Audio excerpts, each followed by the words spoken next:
वंदे मातरम। नमस्कार, जय श्री राम। मैंने एक वीडियो बनाया था शायद 2 दिन पहले। वो था कि जिसमें यूजीसी गाइडलाइन और इसकी पृष्ठभूमि क्या रही और जिस पर कोई नहीं बोल रहा है। मैं उन तथ्यों को लेके आया था जो इसके पृष्ठभूमि में थे और उसको काफ़ी लोगों ने, आप बंधुओं ने उसको पसंद किया। 10-12 हज़ार लोगों ने उसको देखा। लेकिन उसमें कई चीज़ें जो और निकल करके आई वो आपके बीच में इस वीडियो में रखना चाह रहा हूँ। बड़ा विषय है, इसलिए वीडियो थोड़ा सा आगे पीछे हो जाए तो मेरा साथ दीजिएगा। मैं चूँकि कानून का विद्यार्थी हूँ, इस बतौर भी आपको इस वीडियो में बात बात करूँगा। साथ ही इसकी पृष्ठभूमि में किस तरीके से मोदी सरकार को उलझा दिया गया है, अभी भी मैं कह रहा हूँ, मोदी सरकार को उलझा दिया गया है।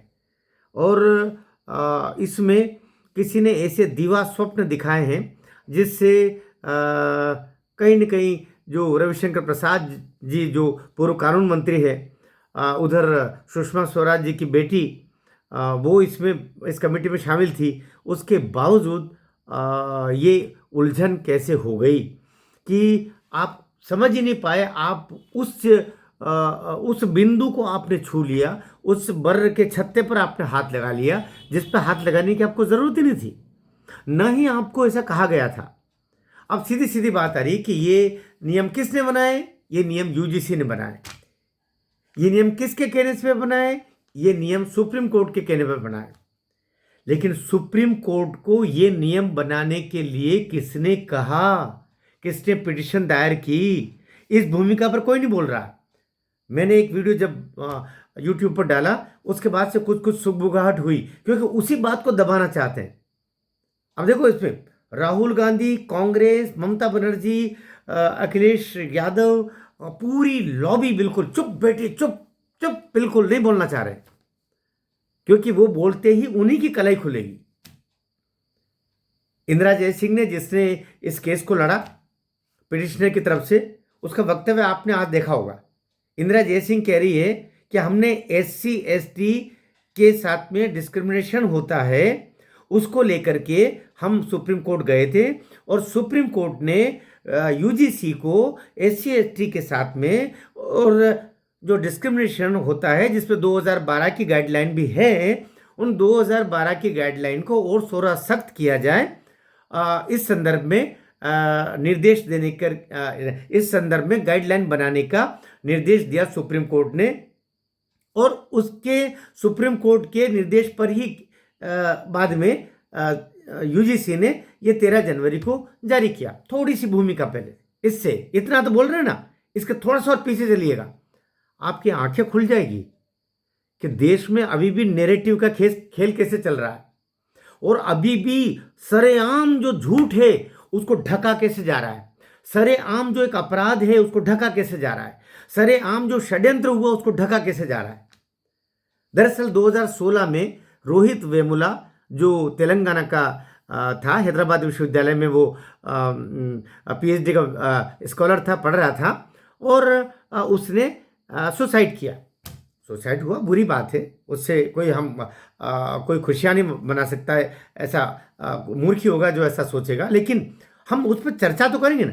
जब रोहित वेमुला की मृत्यु हुई तो उसकी आत्महत्या उसने की, ऐसा रहा।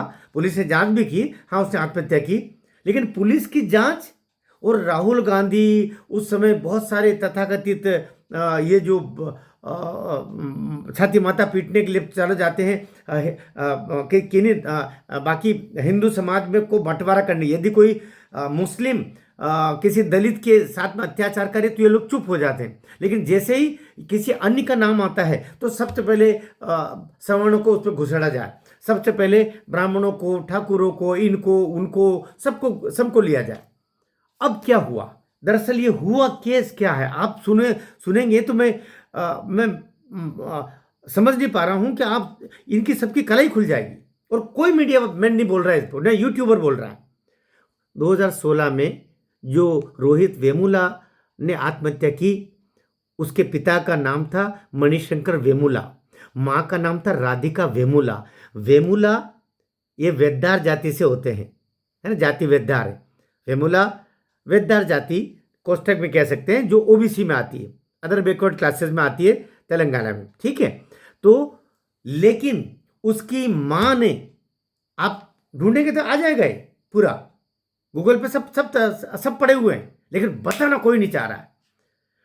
जो राधिका वेमुला है, ये भी इसने ये कह करके कि मैं तो माला समाज की हूं, तो उस कारण से मैं एससी में आती हूं, दलित में आती हूं, और इसी ने अपने लड़के का सर्टिफिकेट, फर्जी सर्टिफिकेट बनवा करके और विश्वविद्यालय तक उसको, वहां तक उसको लाभ दिलवा दिया था, विश्वविद्यालय में पहुंच गया था वो। मतलब दलित सर्टिफिकेट का खेल कैसे चलता है इसका भी भंडाफोड़ हो रहा है।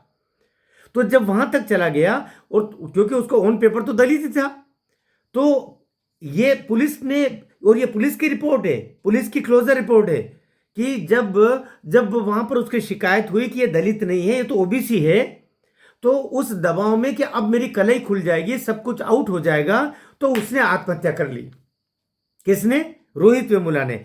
तो फैलाया कैसे गया कि वो चूंकि दलित था, इसलिए तथाकथित अभिजात लोगों ने उसके साथ इतना दबाव लगाया, उसको इतना अपमानित किया कि उसने आत्महत्या कर ली। विषय क्या था और क्या कर लिया? हमारे एक कवि की कविता है, आधुनिक कवि, उसने कहा था कि वो मरते समय कह रहा था मुझे बचाओ मुझे बचाओ मुझे बचाओ, लेकिन अखबार में दूसरे दिन छपा वो कह रहा था इनकलाब जिंदाबाद।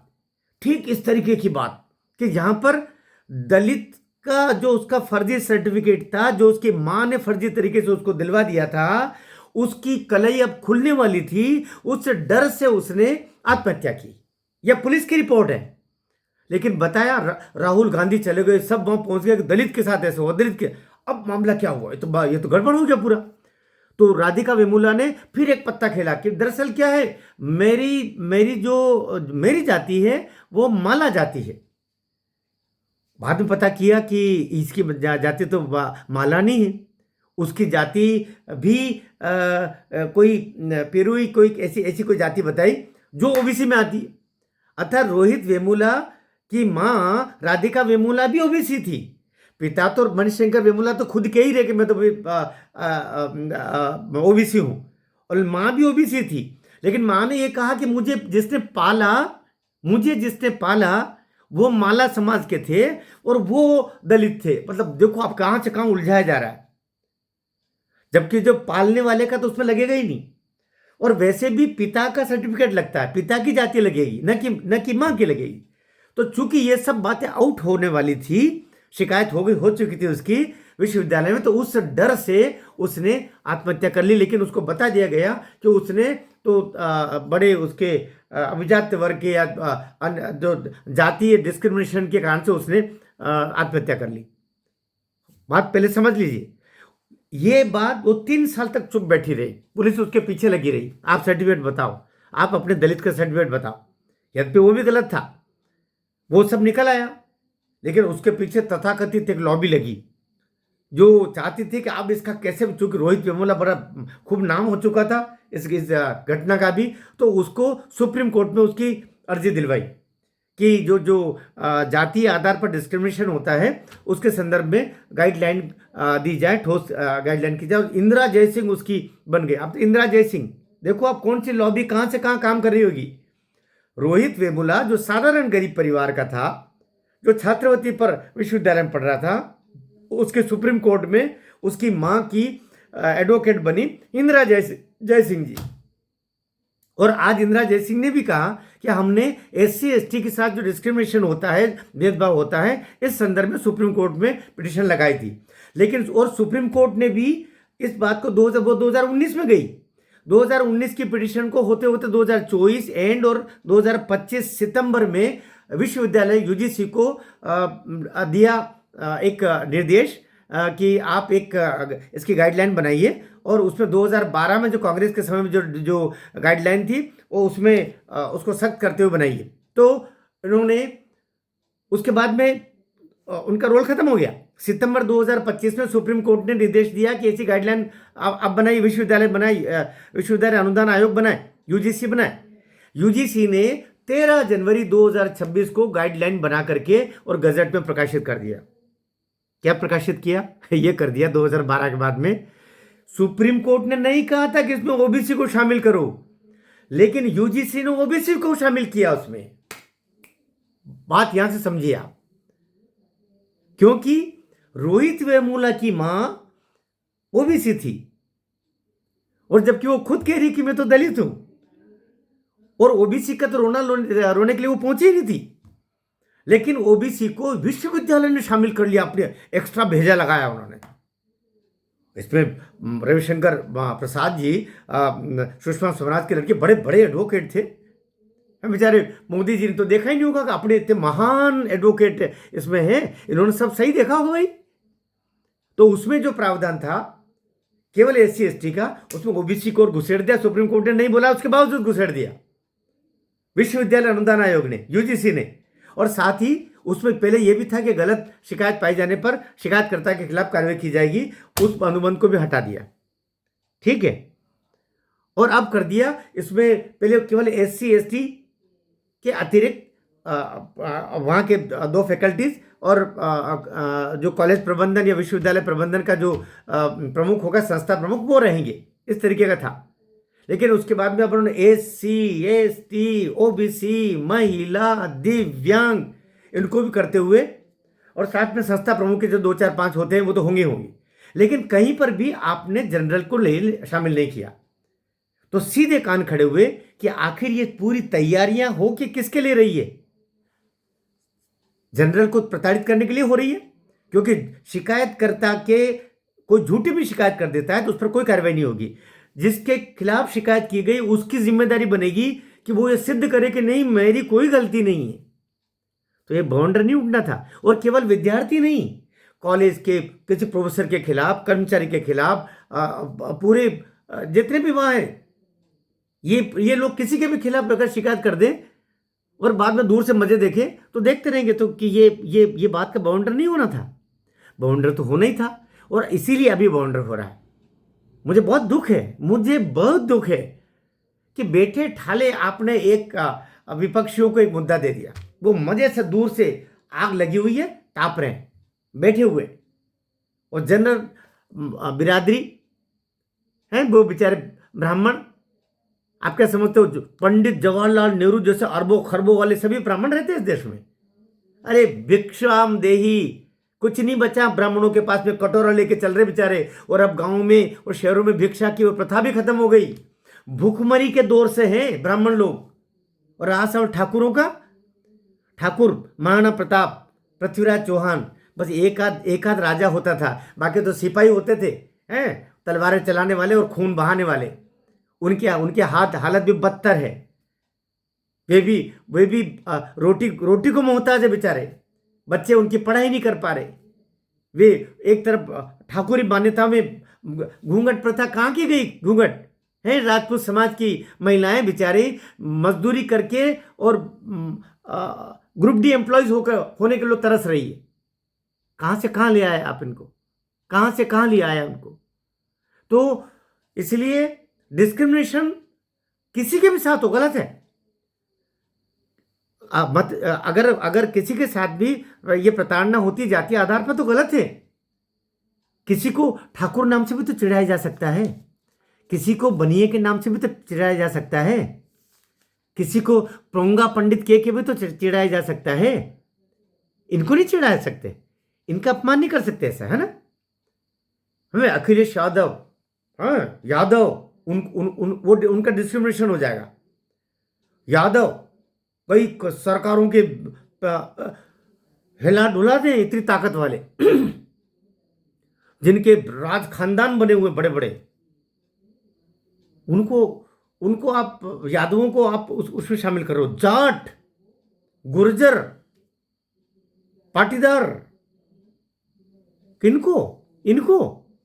इनके साथ डिस्क्रिमिनेशन होता है, कोई हिम्मत करेगा?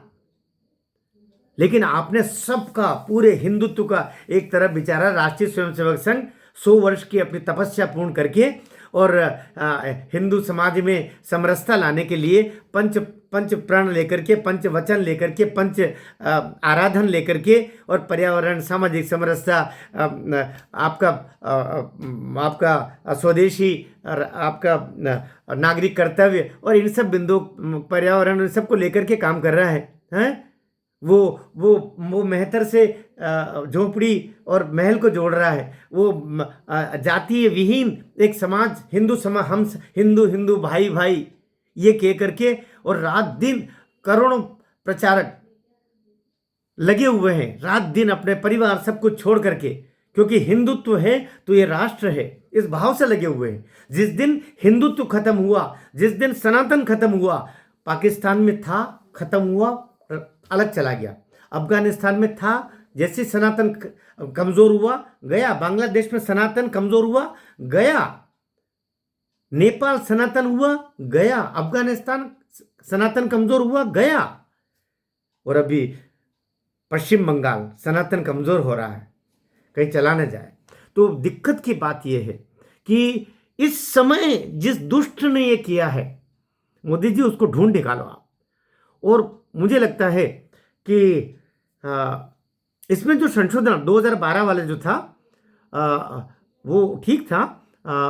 उसमें आप बेशक जनरल को भी इसमें एक रख लीजिए, और शिकायत गलत पाई जाने पर कार्रवाई होगी। पर इतना सा करना है आपको। आपकी जो टीम है, उस टीम में उस बिरादरी का एक व्यक्ति रख लीजिए, साथ ही गलत पाई जाने पर कार्रवाई होगी। बस इतना कर लीजिए, बाकी ये सब चुप हो जाएगा। लेकिन ये कर तो आपको करना ही पड़ेगा। वैसे भी सुप्रीम कोर्ट में भी ये अभी पिटिशन 10-15 दिन में वो सब ये वहां से निपटारा हो जाए, लेकिन कोर्ट का ये उससे पहले आप कर लीजिए, वरना लगेगा कि आपने तो अपनी तरीके से करने में कोई कसर नहीं छोड़ी, फिर हम क्या जवाब देंगे। इसलिए हाथ जोड़ के निवेदन है। और मैं ये जो यूजीसी का जो चेयरमैन है, कोई जोशी जी है, ये जोशी जी क्या कर रहे हो भाई, हैं? और धर्मेंद्र प्रधान जी और शिक्षा मंत्री जी, तो वैसे बात ही करना रह गया। शिक्षा मंत्री जी क्या कर रहे हैं भैया? आप उड़ीसा के हैं, थोड़ा कम हिंदी जानते होंगे, लेकिन अंग्रेजी तो जानते होंगे। ऐसा मत करो, ऐसा मत करो। आपने नरेंद्र मोदी को बड़ी धर्म संकट में डाल दिया। वो जो है ना कि आधी छोड़ पूरी को धाए, आधी मिले ने पूरी पावे, ऐसा काम आपने कर दिया। जो आपका कोर वोटर है, सामान्य वर्ग, 15-17%, 20%, आपने उसको अंधेरे में ढकेल दिया। तो वापस इसको तुरंत काम किया जाना चाहिए, बिना देरी के किया जाना चाहिए। इसमें जितना विलंब करेंगे उतना ही नैरेटिव स्ट्रांग बनता जाएगा, और फिर कई दफे चीजें हाथ से निकल जाती है। हाथ से ना निकले, और इसको समेट लो वापस। ये रायता बहुत फैल गया, इसको जल्दी जल्दी समेट लो। बस 2 चीज डालिए और उसके बाद में फ्रंट पर आ जाइए। हम सब लड़ेंगे फिर साथ में, क्योंकि उसके बाद में कुछ किसी को कहने को नहीं होगा। किसी भी बच्चे के साथ कुछ भी अगर जातीय आधार पर, सामाजिक आधार पर, आर्थिक आधार पर, किसी भी आधार पर डिस्क्रिमिनेशन होता है, अपमान होता है, तो अपमान करने वाले के खिलाफ कार्रवाई होनी चाहिए। और झूठी शिकायत पाए जाने पर शिकायतकर्ता के खिलाफ कार्रवाई होकर के दंडित किया जाएगा। ये कर लीजिएगा। आपको वीडियो ठीक लगा हो तो शेयर कीजिएगा, कमेंट जरूर दीजिएगा।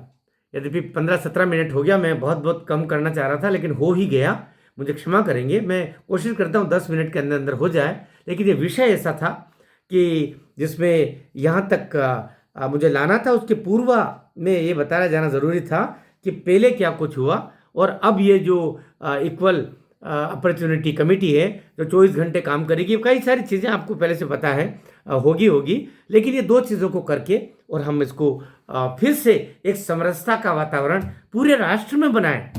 आप क्या समझ रहे हैं? केवल ओबीसी और SC ST और जनरल को इनको लड़ा करके और पूरे देश में बड़ा सौहार्द हो जाएगा, तो आप गलत सोच रहे हैं। धर्मेंद्र जी, भारत माता की जय।